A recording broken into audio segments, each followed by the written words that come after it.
Welcome to Diary of an Unemployed Actor with me, Milo Dennison.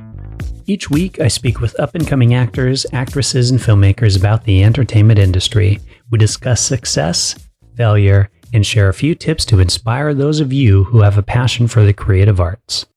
Today, I will be speaking with actress Zuzana Spacirova, who is a wonderful London-based actress.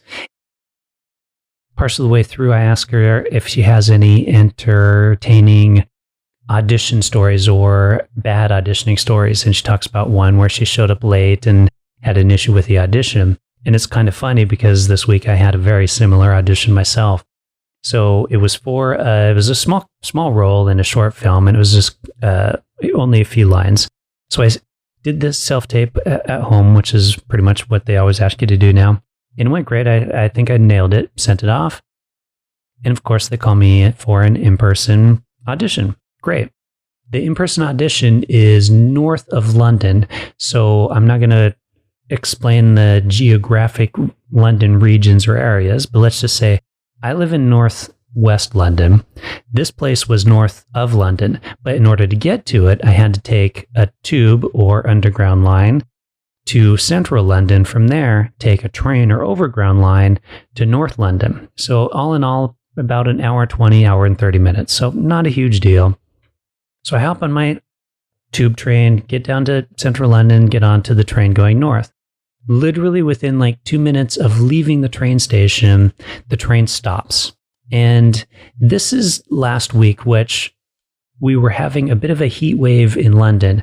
So I know most people in most places of the world wouldn't consider this a heat wave, and I totally agree with them, but we're not used to heat here in London, which means they don't have any kind of air conditioning on trains or subway systems or anything like that.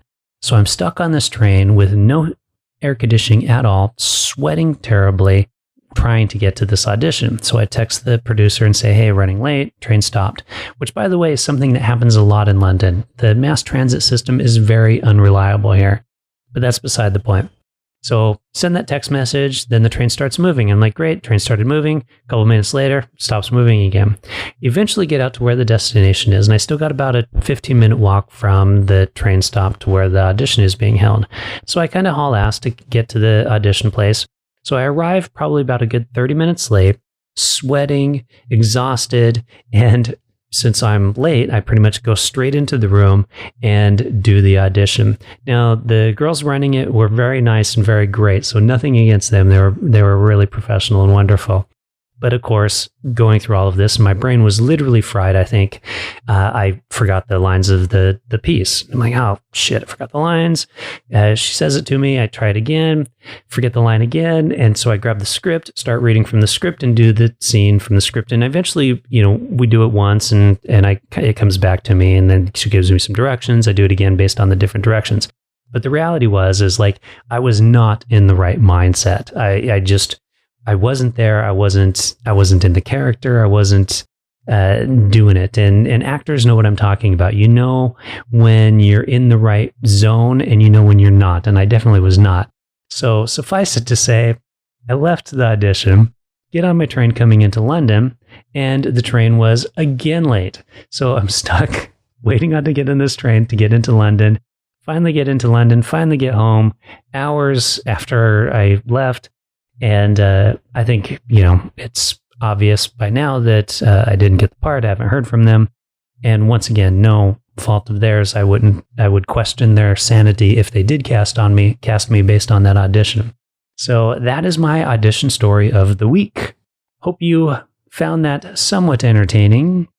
And I hope you enjoy and find my discussion with Zuzana somewhat entertaining. Enjoy.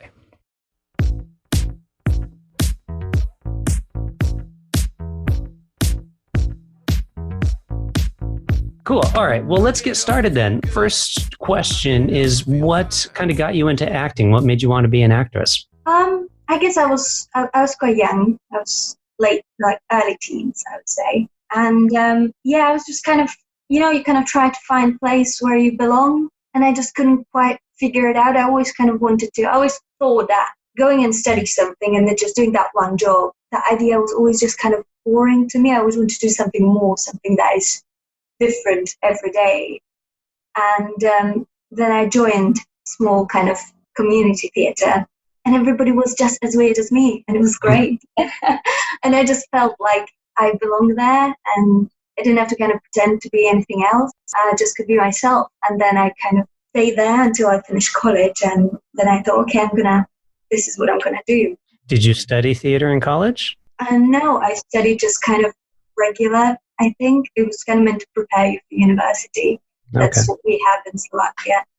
And then I finished, and everybody was like, oh, you're going to study math or something. I was like, no, I'm going to be actress. And everyone's just like, what? Where did that? No. How do you plan to make money if you're going to be an actress? Yeah. Yeah, they were just kind of, why did you go through all this college when you don't want to do it? And then I applied for drama school, and I didn't get in. They said no. So I applied the next year and said no. So I applied the following year. They said no. Applied to a different one. No. And it kind of gone through a lot of no's. And I was 19, 20, and I feel at that age you don't really have strong belief in yourself. I didn't, at least. And I just said, well, okay, so then I'm just probably not good enough. I'll just try to do something else. That's why I moved to London originally, was just to kind of get a job and do something else, just so I don't have to be surrounded by all the people that it worked out for and all the people that were doing acting. And I was waitressing and being miserable and not being able to get any audition or anything else. And I was working in a regular job for about 3-4 years living in London. And then I kind of decided that I'm going to give it another shot. That was in 2017. And I'm so happy I did. And so you were applying for drama schools in, did you say Czechoslovakia? Is that where you're from? Slovakia. Yeah, Slovakia and Czech Republic as well. Okay. Why didn't they accept you for the schools? Like, did they give you a reason? Well, they don't usually give you a reason. Okay.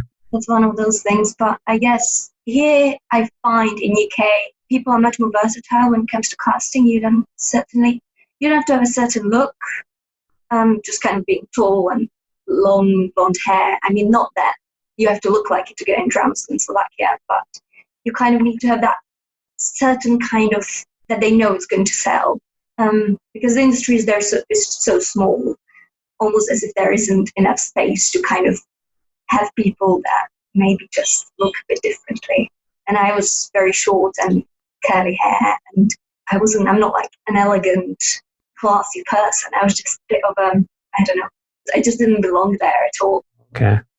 It all worked out better, I feel, anyway. I don't think I would be happy there with the way the industry works. So it was the fact that you got the nose over there that motivated you to come here, and it actually worked out when you came over here. So is kind of good. Yeah. I guess it all kind of ended up the way it's meant to be.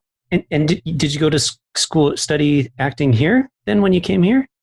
Yes. So you worked for a few years and then studied acting? Yeah. So I kind of, because obviously I've never acted in English. Mm-hmm. I learned the language, but I kind of tried to take a few small evening acting classes just to get into it. And it was weird. It's just speaking, it was all right, but suddenly saying lines that not mine, somebody else written it, was so weird for me. I just sounded like a robot. And I was like, oh, maybe I just don't know how to do it anymore. And then I went full-time drama school for a year, and that really helped me kind of get back my confidence and especially kind of work on the language. Did they teach you, was it stage acting that they focused on, or film acting? Yeah. I feel many drama schools in UK, unless you're literally studying screen acting, do focus mainly on stage. Yeah, seems like it. And then you have that screen acting class every Friday or something. It's focused on stage, yeah.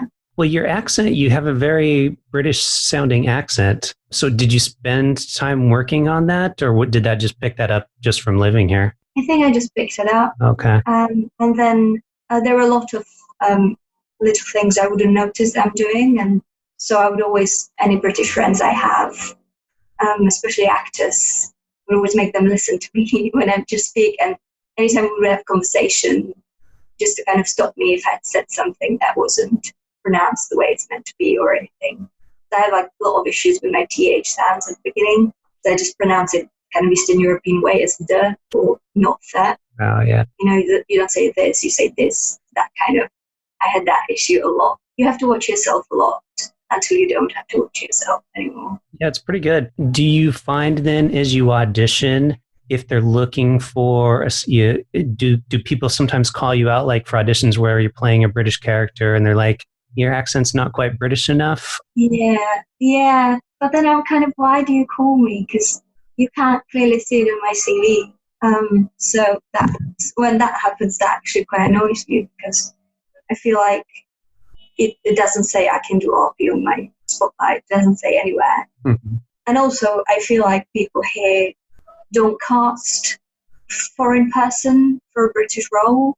They can have just someone doing their own accent, which is fair play. I completely understand. But then on the other side, they still cast someone from, I don't know, Manchester to play the Russian. So that's what I'm kind of like, I'm putting on an accent. So it's kind of do it both ways or don't do it. That's my experience as well, because I can't do a very good British accent. But then I'm also competing against, when they're looking for somebody with an American accent, I'm competing against the British person that's also doing an American accent. Yeah. Do you think you have a harder time finding roles then? Or do you find that now that you've been here long enough and you've acclimated well enough that you're as competitive as anybody else going for a role? Well, I feel I still have, I feel like it's still more difficult for an actor here than for a British person. But you can see that the industry is changing. You can see more versatile kind of castings. You need to have a certain age bracket. You don't need to have any specific accent as long as they can understand you. I find that the lower the budget, the more are they willing to kind of think about the accent. The less strict they're going to be about it. Yeah, exactly. Yeah. So they like the less kind of requirements they have. But you do see more, especially actually after Brexit, you can see much more people casting for European roles. Oh, that's good. Yeah, and I feel like naturally, if you're from anywhere kind of mainland Europe, you're quite good. You can do kind of Italian, French, Ukrainian, Polish, Scandinavian. Oh, so they'll basically just say, kind of depends how you look like, and yeah, that makes sense. But I could play someone from Italy, so you need to also kind of have really kind of strict look at yourself and think, where do I look like I'm from, not how I sound, and then maybe work on the sound bit as well. Yeah, that's good. That's important. I think, especially for a lot of actors starting out, they kind of think, oh, I can do anything. And you need to be a bit more self-aware and say, well, you can't do everything. So focus on what you can kind of do best and kind of, then maybe branch out a little bit. Yeah. How did you find your first on-screen acting job? Do you remember? Horrible. Yeah. Just looking at yourself on screen for the first time, it's we're so critical of ourselves. And it does take, you just need to get used to it, to look at yourself and be like, this is not looking in a mirror. This is much. It's much more.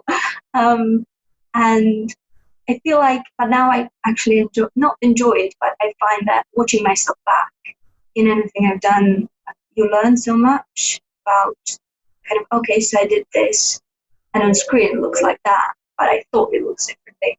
And just kind of picking up little things and learning and taking it to the next role. But it definitely becomes less scary as you go. I just prefer theatre. You don't have to watch yourself or anything. Every night's different. But I did find actually working on films very, very enjoyable, almost more than theatre, I think. Oh, really? And for me, as a person with accent, I have naturally more roles in film. As in theatre, they do look for the RP a lot. I'm trying to kind of branch out more that way towards film, because I know that even though I enjoy theatre and that's where I come from, realistically speaking, I have better chance working in film. Oh, okay. So you kind of got to go the path that has more opportunity for you. Exactly. Yeah. You've worked on short films and feature films. Do you find there's a huge difference in between being on set between a short film and a feature film, or is it pretty consistent? It is actually, there is not that much of a difference. I'm sure it's more different for the lead character because you just have a lot more to learn and a lot more time to spend on set. But anytime I did a feature film, I was always supporting actors. So I come there for 4 days, for a week maximum, and you're done. And which is kind of same like doing a short. Mm-hmm. It would be definitely a good experience to have a lead role at some point in a feature film, just because it's just so many things you have to think about.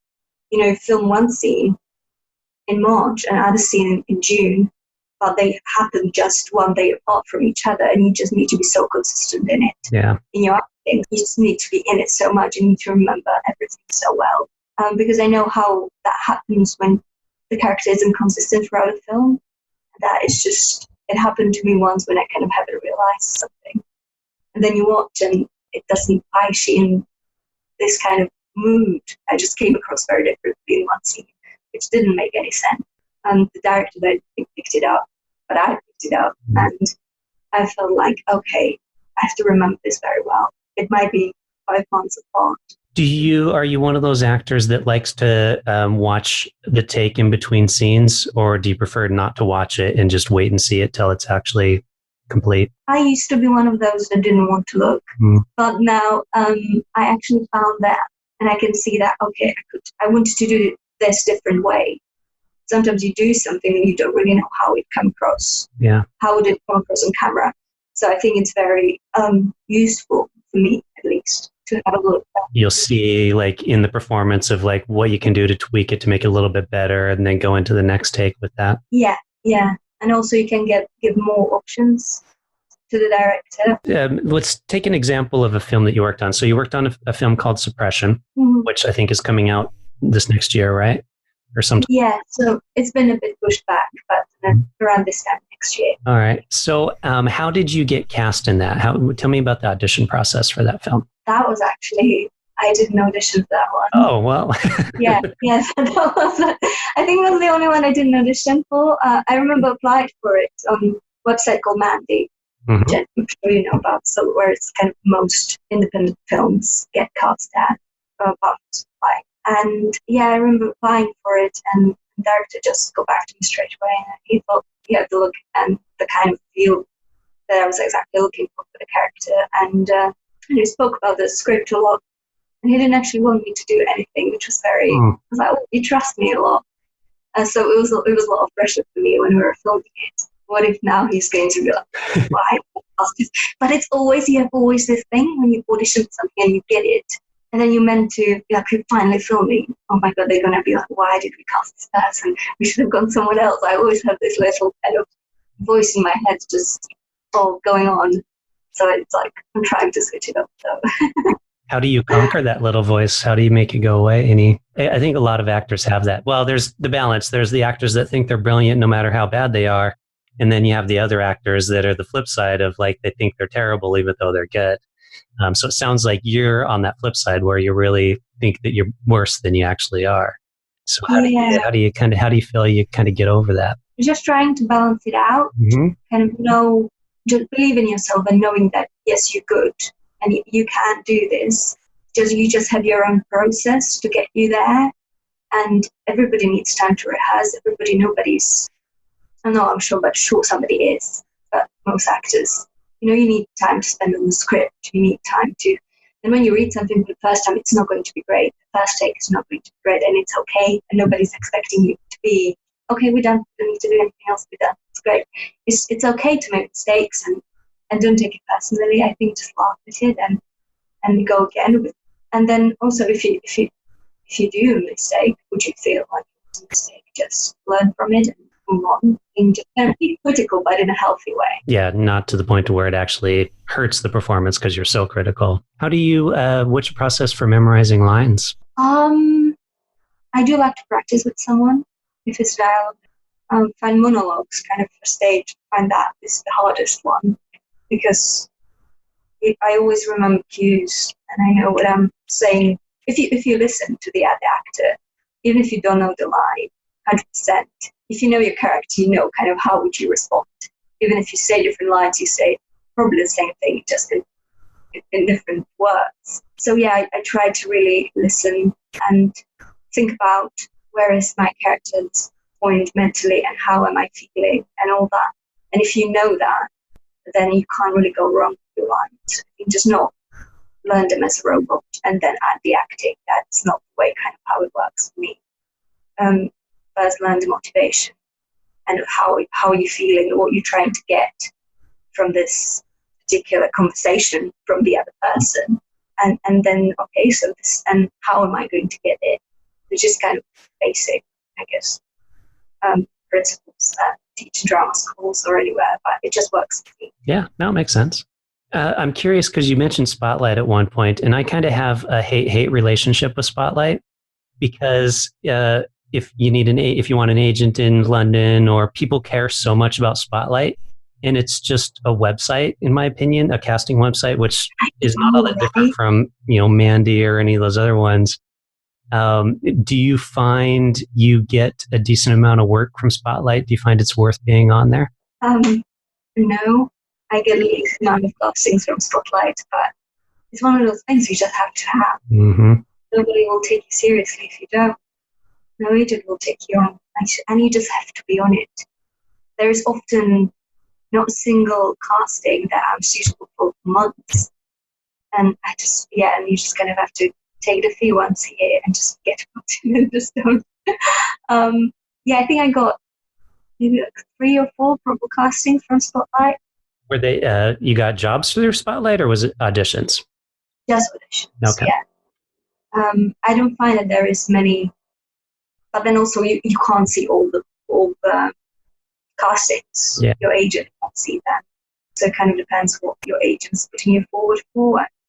I don't feel I've been with right agents so far. I feel like I need to find an agent that focuses on international actors. Yeah, it's hard to find a good agent when you're starting out, especially I think, or at a certain stage in your career. Like, it's great if you're an A-list celebrity. All the top agents want to represent you. But if you're not, it's the balance of finding an agent versus finding a good agent, and it's the good agent that's the key. It doesn't have to be even big agents. Some small ones, and you need to kind of just click.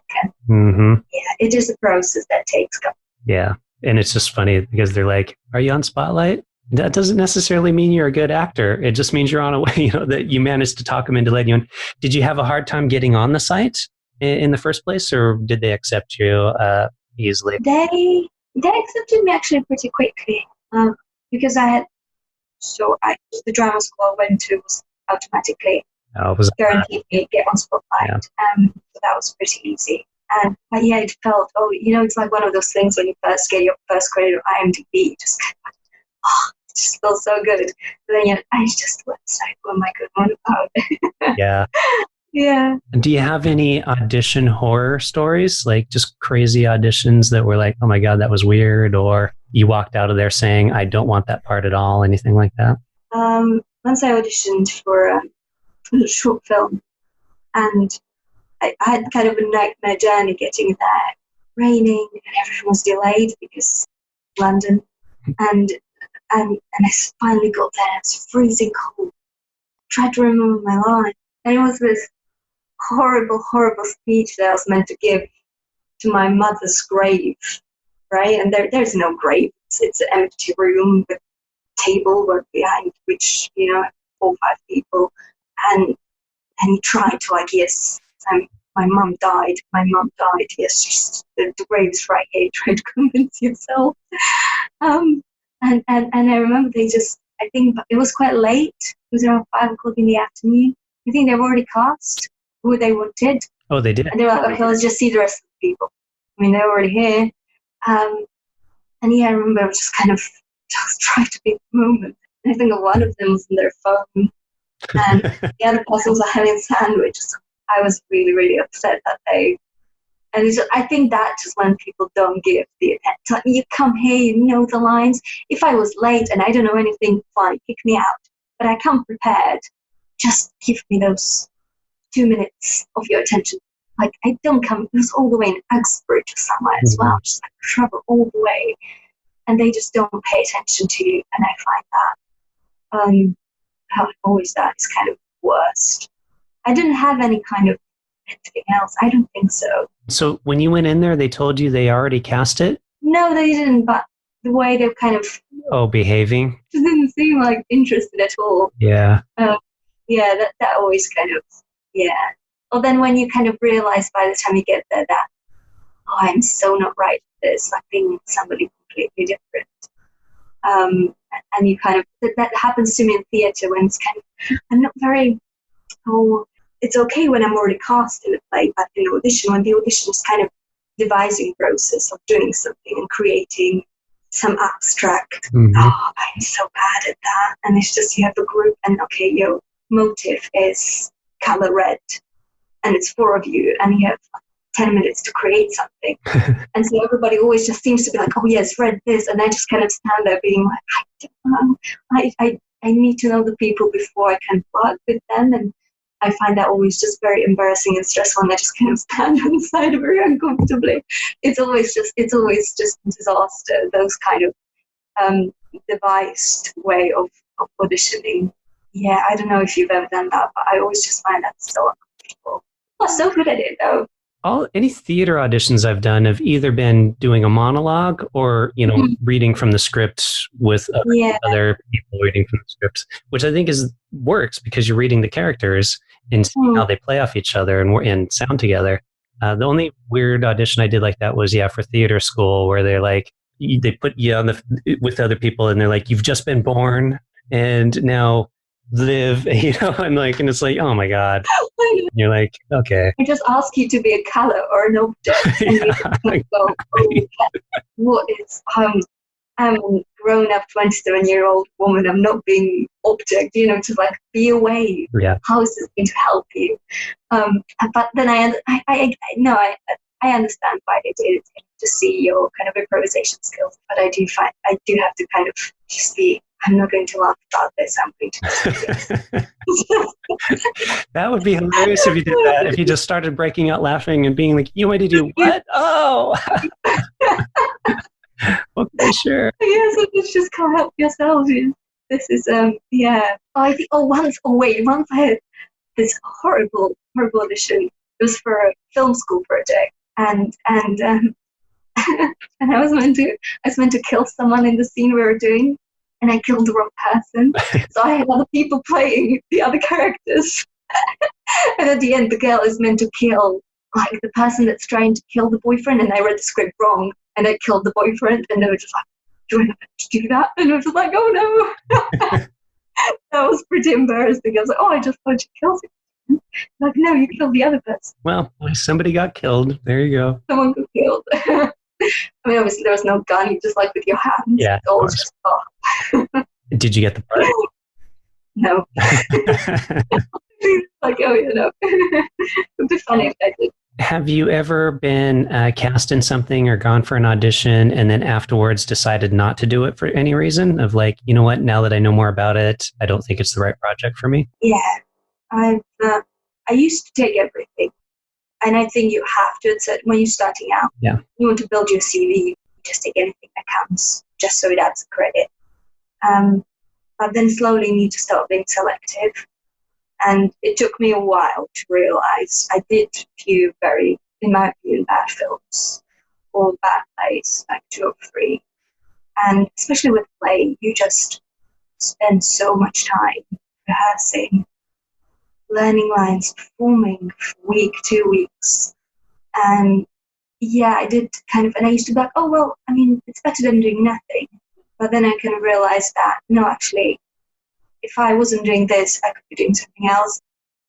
I could just have time for myself. I could have an audition that is successful. I could be doing so many things. Yeah.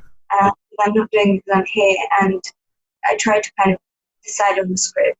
And then if the writing is good, when it comes to film, then you also kind of have to look, okay, what's your crew like? Are you organized? And I learned how to see the kind of little red line. And I tend to be a bit of a pain now, but I prefer doing that than regretting doing something later on. Yeah. Just kind of making sure that it's actually going to be a good quality, because I find that kind of bad lighting and bad camera angles and all that just makes even the good script look horrible on screen. So there is a lot of things to think about. Yeah, well, especially with film, I mean, because that potentially follows you forever. I know, there's stuff online when I'm like, please, nobody ever find this, because Yeah. because how do you delete this? So yeah, after doing that, I think there's like one or two things that I've done like that. I am quite careful, and I prefer doing less and something I'm actually going to be proud of. Yeah. Or to tell people about it and show it, put in my show reel, than doing something just for. Yeah, just for the sake of doing something. Yeah. Yeah. You mentioned red flags. Do you look for those during the audition when you're talking to the director, or because I know sometimes, after an audition, they might say, do you have any questions for us? Do you ask them any questions that kind of help give you an idea if that's a good project? It's always nice to see if it's the first time director, if they worked on something before. We usually have, if I can find information before I go to the audition, and try to look people up, just kind of what they've done before. Yeah. And there is anything on that. And yeah, then just kind of that's usually my kind of their vision. And if the director seems to have a vision and good crew behind them, then that's usually good. If it's just kind of just somebody to be there, I'm just going to make a film this easy. Yeah, the crew makes it such a huge difference, and I don't think people realize, because you've got to have the right people around you.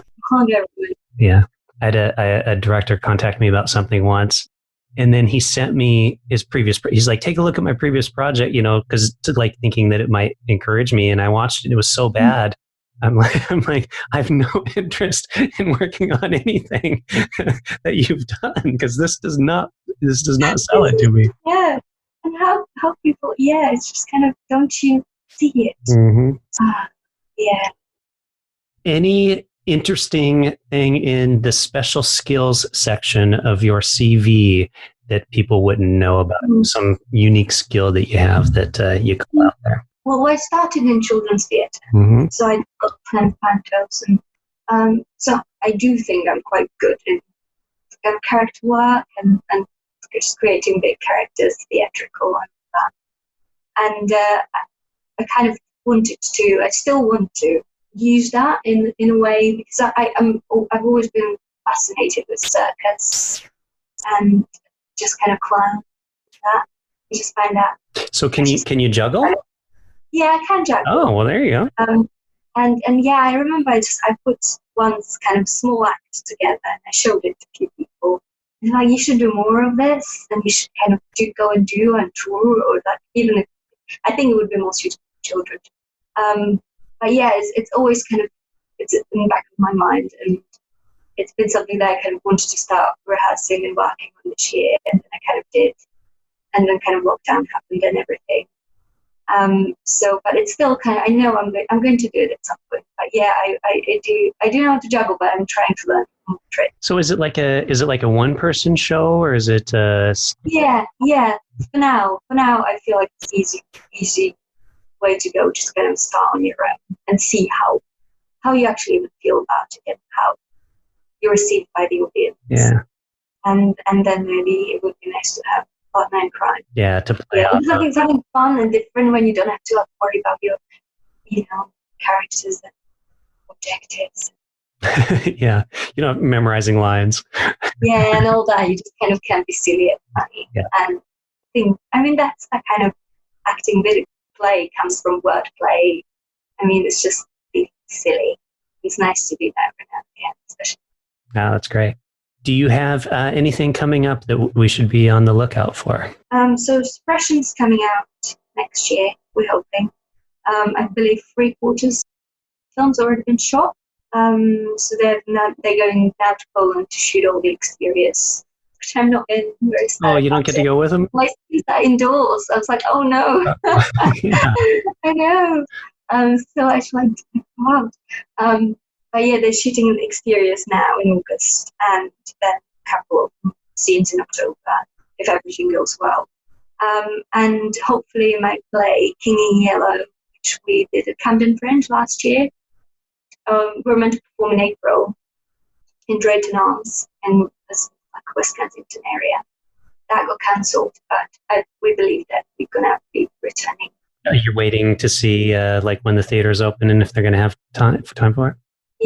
Yeah, and because it was meant to be kind of small theatre festival that they have every year. So hopefully there will be open next year. Okay. What was the play called? King in Yellow. Okay. All right. Last question. If people want to find you anywhere, where would they find you? Social media or website or whatever? So yeah, I have my website, which is just my name, very easy, and my Instagram. That's kind of what I use for. I will, of course, put the links to both of those in the show notes. So if anybody wants to track you down, they can click on those. And if they're casting for the next great project. Well, thank you. It was fantastic talking to you, Zuzana. Fantastic talking to you. Thank you so much. Well, thank you very much. And enjoy the rest of your day. You too. Bye-bye. Bye.